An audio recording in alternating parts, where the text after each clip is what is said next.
Greetings and bienvenue, Midnight Crew. Thank you for returning to this broadcast, and welcome to new viewers joining us for the first time. If you like a video, then feel free to subscribe. What's up /x/? I'm here to tell you a story about my experience with living in a really haunted house. Be me, who is about 5 years old. I just moved from Texas to Wisconsin 2 years prior because my parents wanted to be closer to relatives. Our new house was a stereotypical one-floor home with a basement. When we moved in, I never really noticed anything weird except that I would be uneasy in the basement and really scared of the dark. Parents thought it was just me being a kid that is easily scared by little things. Start to hear things while trying to sleep. Are you kidding me? JPEG. Sounds like whispers or breathing. Other than that, nothing major really happened until one night when I was in kindergarten. My bed was positioned underneath a window. Me and my dad always closed and locked the windows and closed the shutters right before I went to bed. Wake up around 12-ish and notice that not only are my shutters and window open, but so is the screen window. I then notice a silhouette about 6 in from my face. Don't see any features at all. Just notice a red glow around it. Realize what I'm seeing and hide under the covers and miraculously fall back asleep. Tell parents, but they don't really believe me. Neither do siblings. Try to brush it off as nothing. The next few days I become terrified of the dark in the basement, along with looking out dark windows. Also have an unshakable feeling that someone is watching me through my window while I sleep.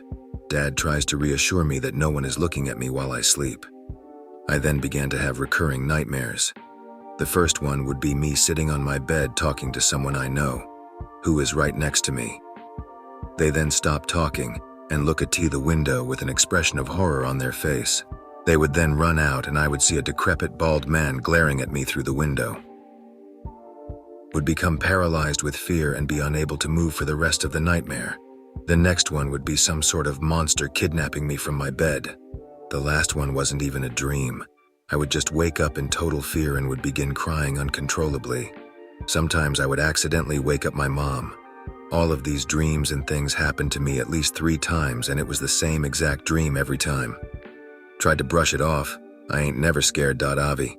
Had to start sleeping with some sort of sound to drown out everything else, like music, so I wouldn't have to hear creepy shit in my room.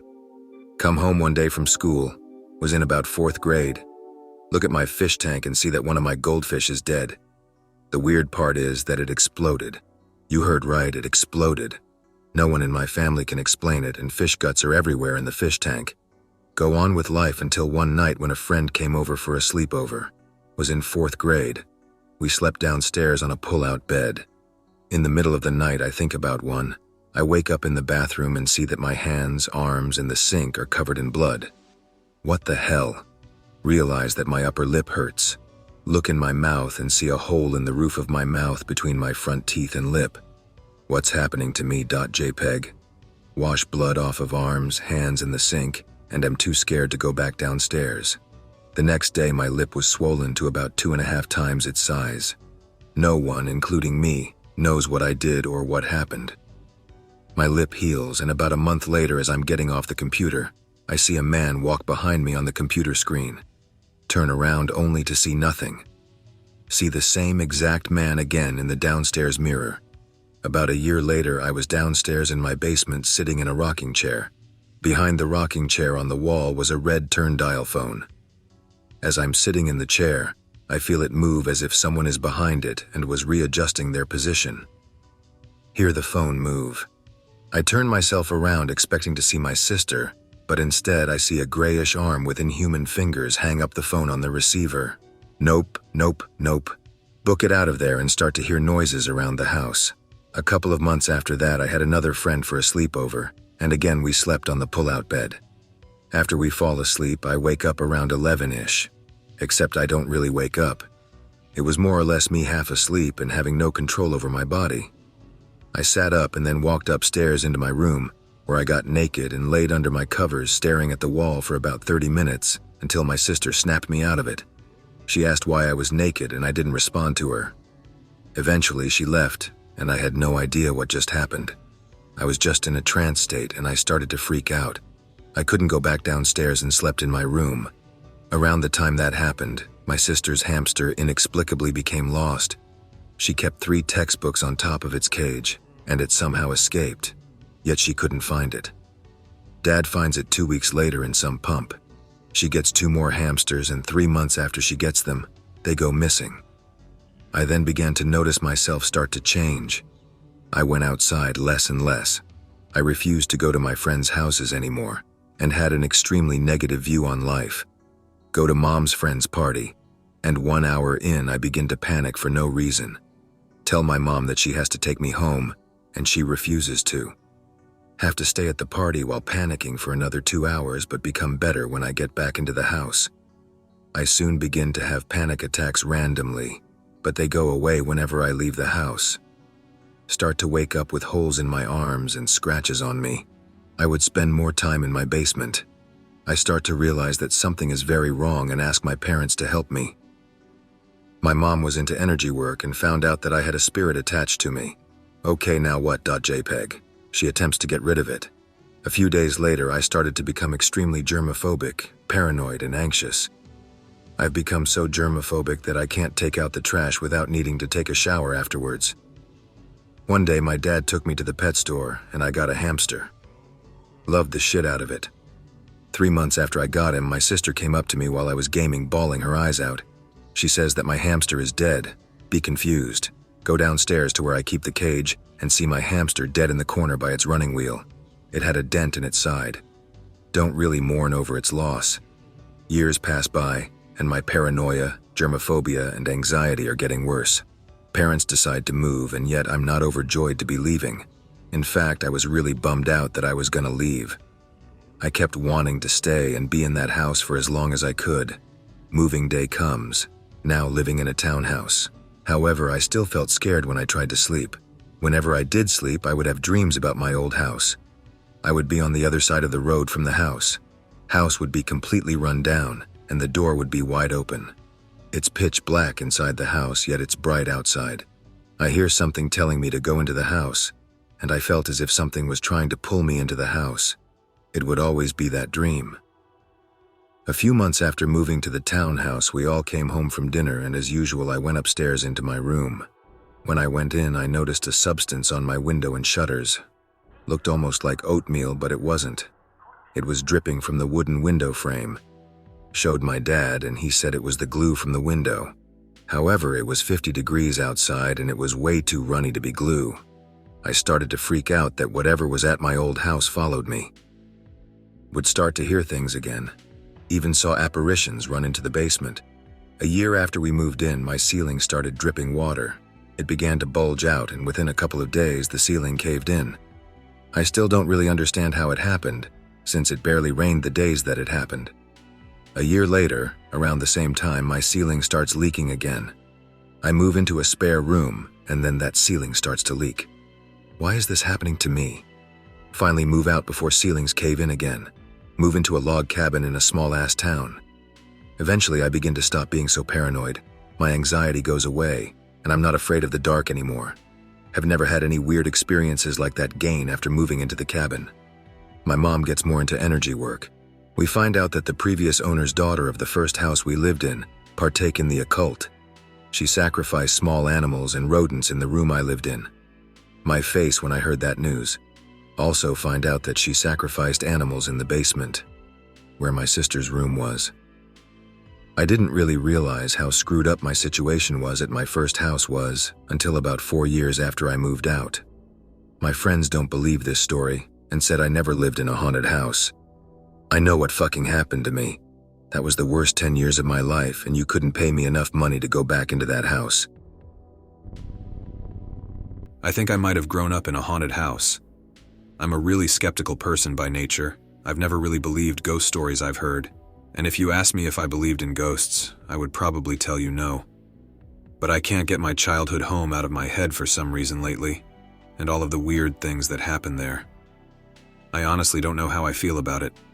I'm not making anything up or trying to write a creepy story or anything. I just want to figure out what was going on, and I guess maybe get it off my chest a little. Thinking about things that happened in this house kind of makes me second-guess my skepticism a bit. Okay, a lot. It was a new house. My parents had it built just before I was born, but something about it always felt off. It was nestled in the woods, and while I wouldn't say the woods around my house were creepy, the trees would still block the sun. It was especially dark at night. The hallways in particular were always dark, even with the lights on in the daytime. The darkest part of the house was the hallway right outside my bedroom. The story I keep thinking about the most is from when I was probably 5 or 7, maybe a little older. We were about ready to head out on vacation, and we were all looking for our cat so we could take her to a family friend's house to watch her while we were gone. The house was a little on the big side also, so we had to split up to look for her. I was standing in the dining room and looking for the cat, which was right by the hallway to my room. All the lights were off, of course, since we were about ready to leave. With no sign of the cat in the dining room, I started to head that way to look for the cat in my room. When I looked down the hallway, I saw my older sister peering at me around the door to my room. The hallway was so dark that I couldn't make out her features much, but I could still see well enough that I could make out her hand wrapped around the door and the general placement of her eyes, face. Even though she was looking right at me, she didn't say anything to me and quickly slinked into my room and shut the door behind her. It was a little weird, but I assumed she was just playing some sort of game with me before we left. I went into my room after her to see what was up and if she'd seen the cat. When I opened the door, the lights were off, and because the house was so dark and the curtains were closed, I couldn't see anything. Again, I assumed she was playing a game with me, like a one-sided hide-and-seek or something, so I turned on the light to try and catch her. There was no one in the room. I opened the closet and checked under the bed to find her, and maybe also find the cat, and there was still nothing. There was only one door to the room, and I'd gone in right after her, and I checked all the places she could have hidden, so I wasn't really sure where she went. I was really young and not really scared of much, so the idea didn't seem that weird to me at first. Maybe she just found better hiding spots than me. I left the room, figuring she'd have to come out of whatever hiding spot she'd found when we were closer to leaving. I head into the living room to keep looking for the cat, and both my parents and my sister were in there, cat in hand. They told me they'd been calling for me for a minute or so, because my sister had found the cat and we were ready to go. I was really confused, and asked my sister how she got out of my room without me seeing her. She would have either had to walk behind me or past me, but she was in the living room first, and had been for a second. She was also confused, and said she hadn't been in my room at all. She'd found the cat in the laundry room, which was in the completely opposite end of the house. I was obviously really freaked out after that, but we dropped the cat off and went about our vacation as normal, and I never really thought about it after that. It's worth mentioning that my older sister and I look a lot alike. People think we're twins a lot, especially when we were younger. It'll make sense why I'm mentioning this in a second. Several years later, I had a friend that needed a place to stay.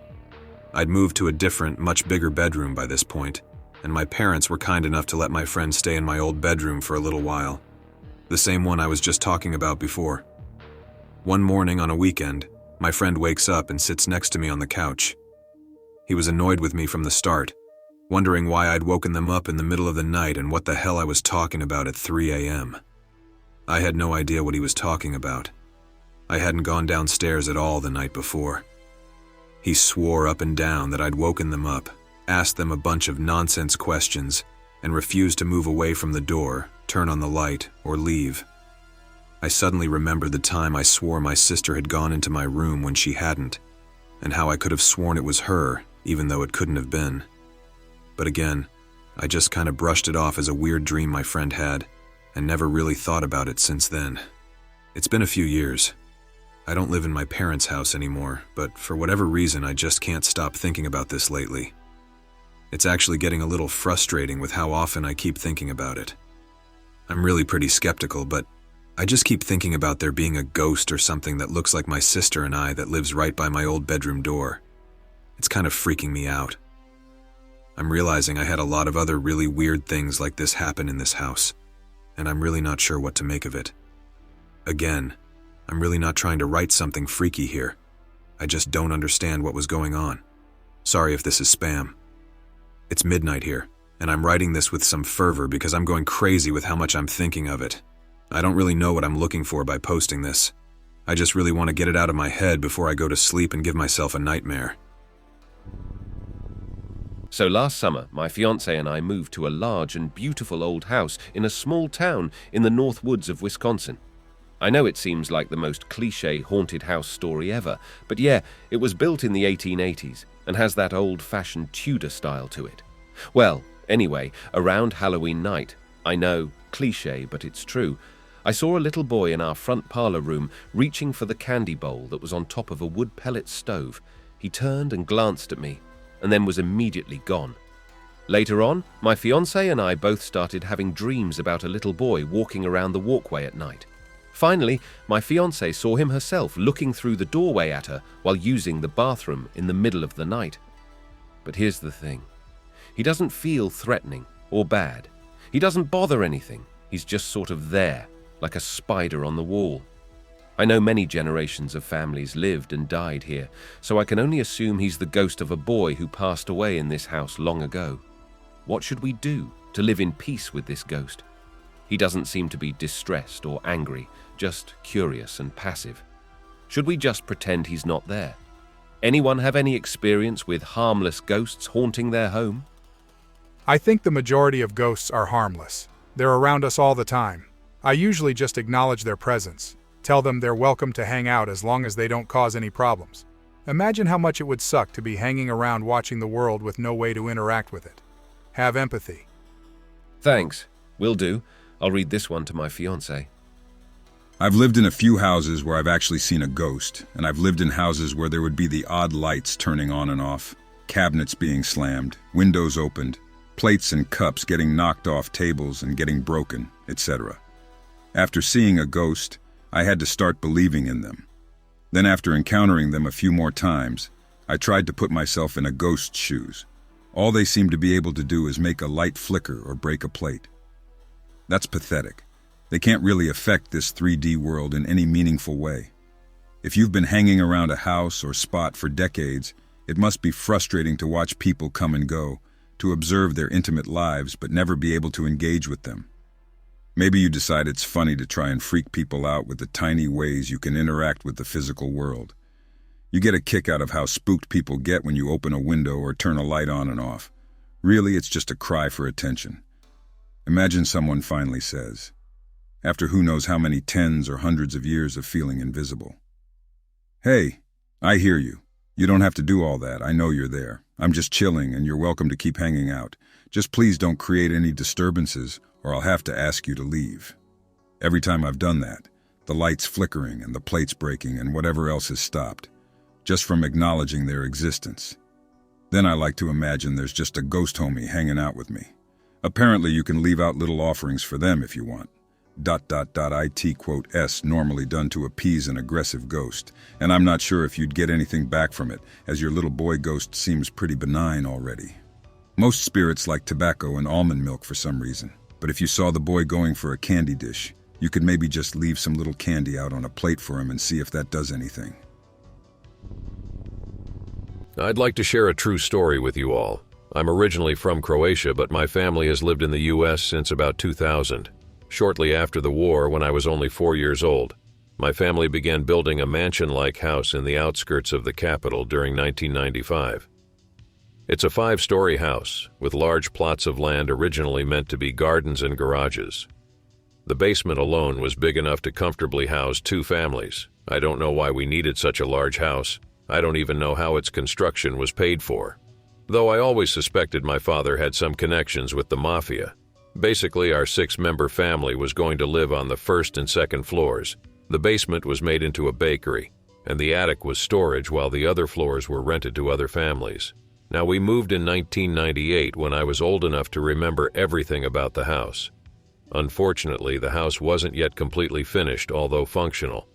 For example, the attic and other balconies had no fencing, so as a child it was quite dangerous for me.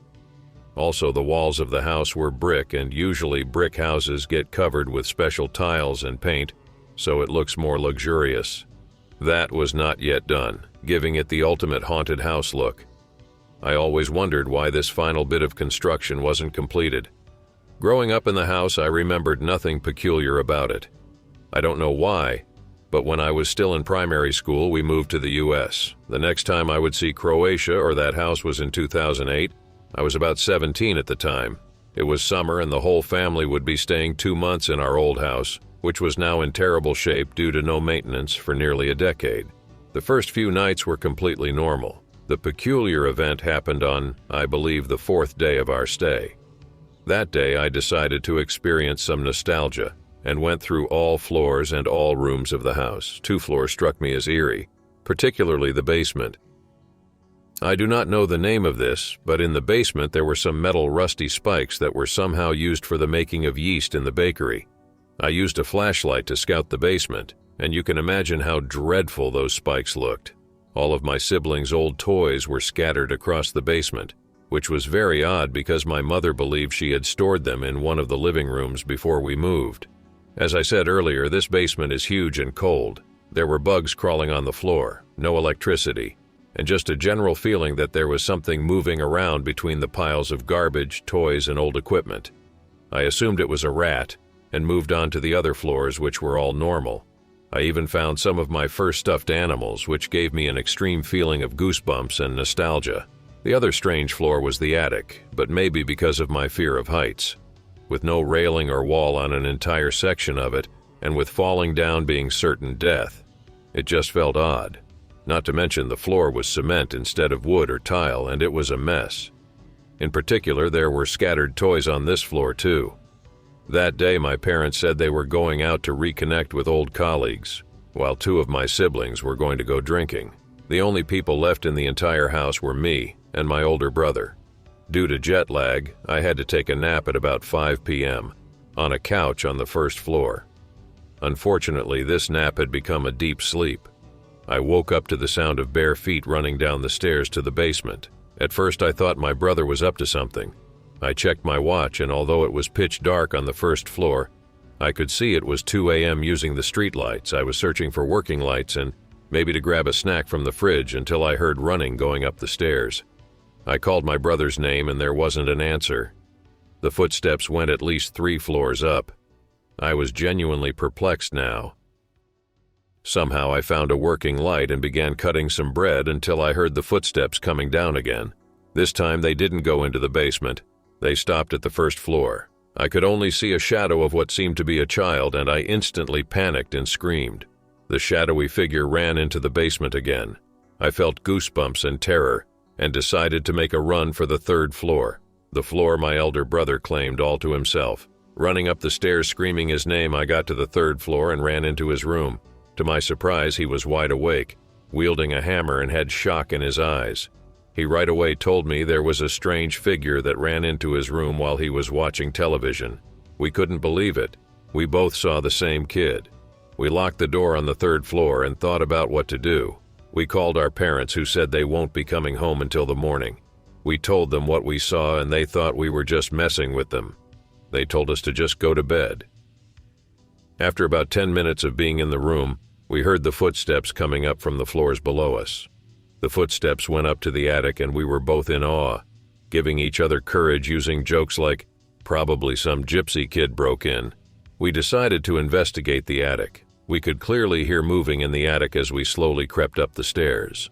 We finally arrived and it was pitch dark, but we knew something was moving just a couple of feet in front of us. I hit the light switch, and as soon as I did, the light bulb burst and we heard a child's laughter. I made a run for the 2nd light switch and got to it.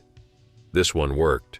The light turned on, and to our surprise, there was nothing there. There was no one there. Relieved, we couldn't believe what had happened. We told the rest of the family our story when they came back in the morning, but no one believed our story. My brother and I slept at our grandfather's the rest of the summer. There's a haunted house in almost every suburban town. If it's not an actual house, then it's something like it. Maybe a playground people avoid, or a crumbling building that used to house offices, or in some places even a ruined state hospital. When I was growing up, I lived in a town with a haunted house that sat on the corner of Central and Mechanic. None of our parents could remember anybody living there, and we never saw anyone move in or out. So I guess we all sort of assumed that if it was abandoned like that, then clearly there was something wrong. In 11th grade, I had a friend named Mary who was really into spooky shit. Once a group of us ended up scaring the shit out of ourselves with a Ouija board in a cemetery at night. And it was her idea because that was the kind of thing she did. By that point, we had kind of stopped thinking of the haunted house as being actually haunted and more like condemned. But it was a late night and we were telling ghost stories around a fire in my friend Sam's backyard, and someone brought up that house. As kids, we were terrified, and we were now all joking around about how stupid it was to have been so afraid. The thing about Mary, though, is that she didn't grow up in our town, only having arrived in time for high school to start. Nobody had ever told her about the house because, for one thing, it never came up. But for another, I think a lot of us thought that if we mentioned it, she'd laugh at us. But that was before we really knew her, and now that we were talking about it, she seemed really interested. Made sense at the time because of the fact that she did really like supernatural stuff, but looking back, I'm kind of irritated with us all for not changing the subject. We could have, because she did have a habit of getting really into things in an obsessive way, but we kept talking and answering her questions about the house. A lot of what we said was bullshit. None of us had ever gone into the house before, and we had no clue what we were saying so long as she was eating it up. After a while, we quit talking about it, and it seemed like maybe she'd stopped caring about it. A few days passed, and she didn't bring it up all that time. So when we were alone in my kitchen, I was confused when she told me, "I want to go to that house." I didn't get it because I didn't know what house she was talking about, and she got frustrated and kept saying, "No, the haunted house, I want to go to the haunted house." And then I finally got what she meant, and I still didn't really know how to respond. Why? It was falling apart and probably not even haunted anyways, and given where it was, even if she got in, there was always the chance of getting arrested because it was still private property. "You don't understand," she said. "I need to go into that house."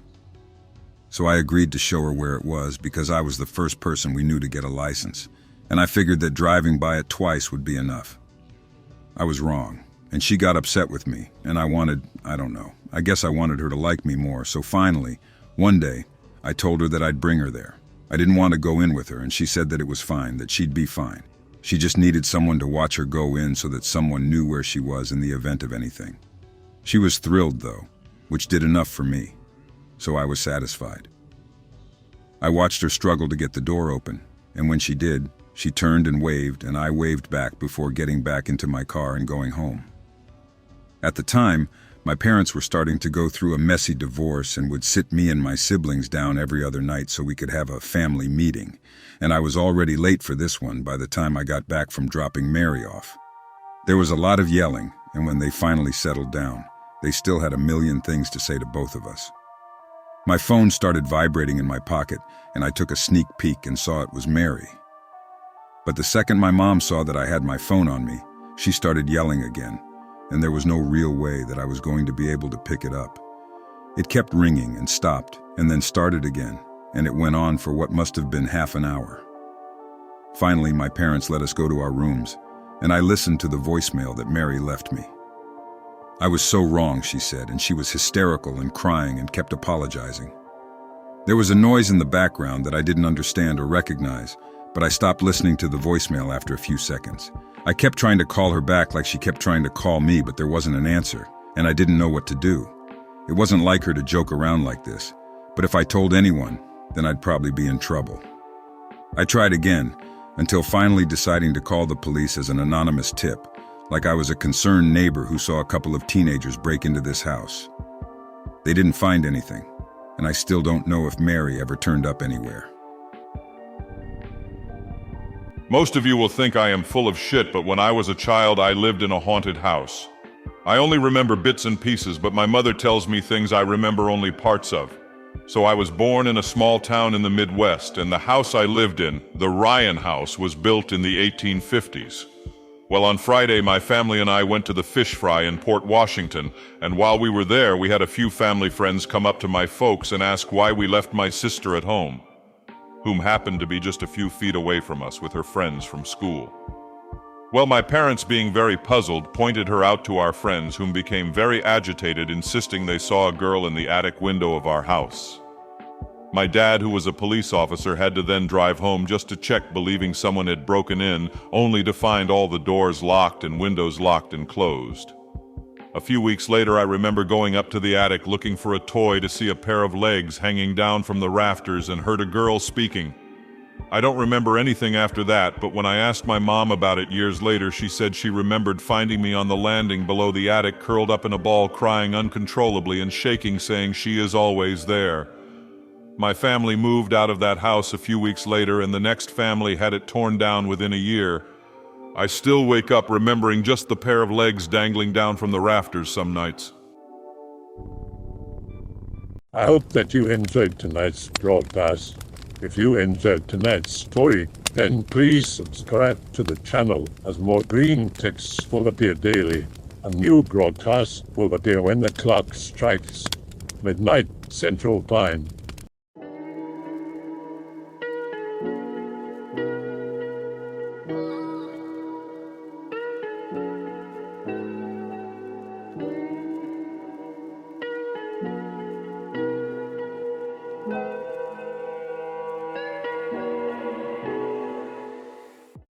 Remember to check the Odyssey and Rumble pages for separate archives of previous broadcasts.